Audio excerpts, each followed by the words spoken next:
आज हम लोग दुर्गा सप्तशती के 9वें अध्याय का अध्ययन करेंगे। इस अध्याय को पढ़ने या सुनने मात्र से धन्य धान की प्राप्ति होती है। साथ ही अगर कोई खोए हुए व्यक्ति हैं तो उनको ढूंढने में सफलता मिलती है। तो चलिए शुरू करते हैं। श्री गणेशाय नमः। श्री दुर्गा देव्यै नमः। 9वां अध्याय। हिंदी अनुवाद। निशुंभ वध। ध्यान। मैं अर्धनारीश्वर के श्री विग्रह की निरंतर शरण लेता हूँ। उसका वर्ण बंदूक पुष्प और स्वर्ण के समान रक्त पीत मिश्रित है। वह अपनी भुजाओं में सुंदर अक्षमाला, पास, अंकुश और वरद मुद्रा धारण करता है। अर्धचंद्र उसका आभूषण है तथा वह 3 नेत्रों से सुशोभित है। राजा ने कहा, भगवान, आपने रक्त बीज के वध से संबंध रखने वाला देवी चरित्र का यह अद्भुत महात्म मुझे बतलाया। अब रक्त बीज के मारे जाने पर अत्यंत क्रोध में भरे हुए शुंभ और निशुंभ ने जो कर्म किया उसे मैं सुनना चाहता हूँ। ऋषि कहते हैं, राजन, युद्ध में रक्तबीज तथा अन्य दैत्यों के मारे जाने पर शुंभ और निशुंभ के क्रोध की सीमा न रही। अपनी विशाल सेना इस प्रकार मारी जाती देख निशुंभ अमरस में भरकर देवी की ओर दौड़ा। उसके साथ असुरों की प्रधान सेना थी। उसके आगे पीछे था पार्श्व भाग में बड़े बड़े असुर थे जो क्रोध से ओठ चबाते हुए देवी को मार डालने के लिए आए। महापराक्रमी शुंभ भी अपनी सेना के साथ मातृगणों से युद्ध करके क्रोधवश चंडिका को मारने के लिए आ पहुंचा। तब देवी के साथ शुंभ और निशुंभ का घोर संग्राम छिड़ गया।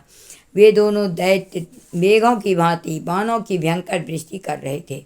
उन दोनों के चलाए हुए बाणों को चंडिका ने अपने बाणों के समूह से तुरंत काट डाला और शस्त्र समूहों की वर्षा करके उन दोनों दैत्यपतियों के अंगों में भी चोट पहुंचाई। निशुंभ ने तीखी तलवार और चमकती हुई ढाल लेकर देवी के श्रेष्ठ वाहन सिंह के मस्तक पर प्रहार किया। अपने वाहन को चोट पहुंचने पर देवी ने क्षुरप्र नामक बाण से निशुंभ की श्रेष्ठ तलवार तुरंत ही काट डाली और उसकी ढाल को भी, जिसमें 8 चांद जरे थे, खंड खंड कर दिया। ढाल और तलवार के कट जाने पर उस असुर ने शक्ति चलाई, किंतु सामने आने पर देवी ने चक्र से उसके भी 2 टुकड़े कर दिए। अब तो निशुंभ क्रोध से जल उठा और उस दानव ने देवी को मारने के लिए शूल उठाया, किंतु देवी ने समीप आने पर उसे भी मुक्के से मारकर चूर्ण कर दिया। तब उसने गदा घुमाकर चंडी के ऊपर चलाई, परंतु वह भी देवी के त्रिशूल से कटकर भस्म हो गई। तदनंतर दैत्यराज निशुंभ को फरसा हाथ में लेकर आते देख देवी ने बाण समूहों से घायल कर धरती पर सुला दिया। उस भयंकर पराक्रमी भाई निशुंभ के धराशायी हो जाने पर शुंभ को बड़ा क्रोध हुआ और अंबिका का वध करने के लिए वह आगे बढ़ा। रथ पर बैठे बैठे ही वह उत्तम आयुधों से सुशोभित अपनी बड़ी बड़ी 8 अनुपम भुजाओं से समूचे आकाश को ढककर वह अद्भुत शोभा पाने लगा। उसे आते देख देवी ने शंख बजाया और धनुष की प्रत्यंचा का भी अत्यंत दुस्सह शब्द किया। साथ ही अपने घंटे के शब्द से, जो समस्त दैत्य सैनिकों का तेज नष्ट करने वाला था, संपूर्ण दिशाओं को व्याप्त कर दिया। तदनंतर शिव ने भी अपनी दहाड़ से, जिसे सुनकर बड़े बड़े गजराजों का महान मद दूर हो जाता था, आकाश, पृथ्वी और 10 दिशाओं को गुंजा दिया। फिर काली ने आकाश में उछलकर अपने दोनों हाथों से पृथ्वी पर आघात किया। उससे ऐसा भयंकर शब्द हुआ जिससे पहले के सभी शब्द शांत हो गए। तत्पश्चात शिवदूती ने दैत्यों के लिए अमंगलजनक अट्टहास किया। इन शब्दों को सुनकर समस्त असुर थरथरा उठे, किंतु शुंभ को बड़ा क्रोध हुआ।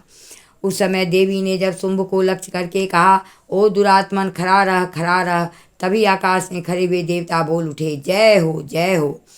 शुंभ ने वहां आकर ज्वालाओं से युक्त अत्यंत भयानक शक्ति चलाई। अग्निमय पर्वत के समान आते हुए उस शक्ति को देवी ने बड़े भारी लूके से दूर हटा दिया। उस समय शुंभ के सिंहनाद से तीनों लोग गूंज उठे।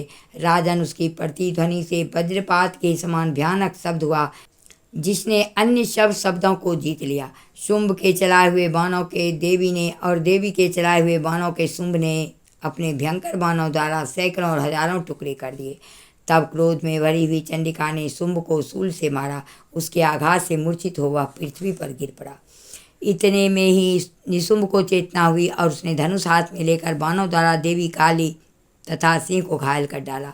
फिर उस दैत्यराज ने 10,000 बाहें बनाकर चक्रों के प्रहार से चंडिका को आच्छादित कर दिया। तब दुर्गम पीड़ा का नाश करने वाली भगवती दुर्गा ने कुपित होकर अपने बाणों से उन चक्रों तथा बाणों को काट गिराया। यह देख निशुंभ दैत्य सेना के साथ चंडिका का वध करने के लिए हाथ में गदा ले बड़े वेग से दौड़ा।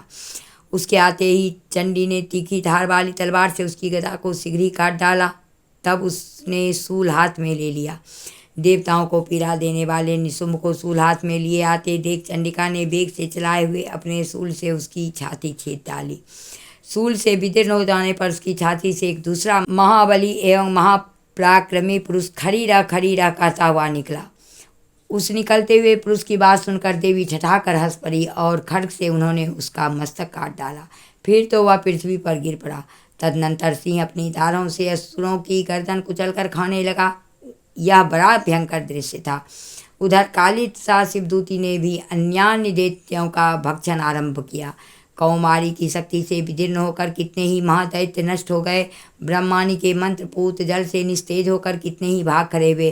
कितने ही दैत्य माहेश्वरी के त्रिशूल से छिन्न भिन्न हो धराशायी हो गए। बाराही के थुथुन के आघात से कितनों का पृथ्वी पर कचूमर निकल गया। वैष्णवी ने भी अपने चक्र से दानवों के टुकड़े टुकड़े कर डाले। ऐन्द्री के हाथ से छूटे हुए वज्र से भी कितने ही प्राणों से हाथ धो बैठे। कुछ असुर नष्ट हो गए, कुछ उस महायुद्ध से भाग गए तथा कितने ही काली शिवदूती तथा सिंह के ग्रास बन गए। इस प्रकार श्री मार्कंडेय पुराण में साबरनिक मनवंतर की कथा के अंतर्गत देवी महात्म्य में निशुंभ वध नामक 9वां अध्याय पूरा हुआ।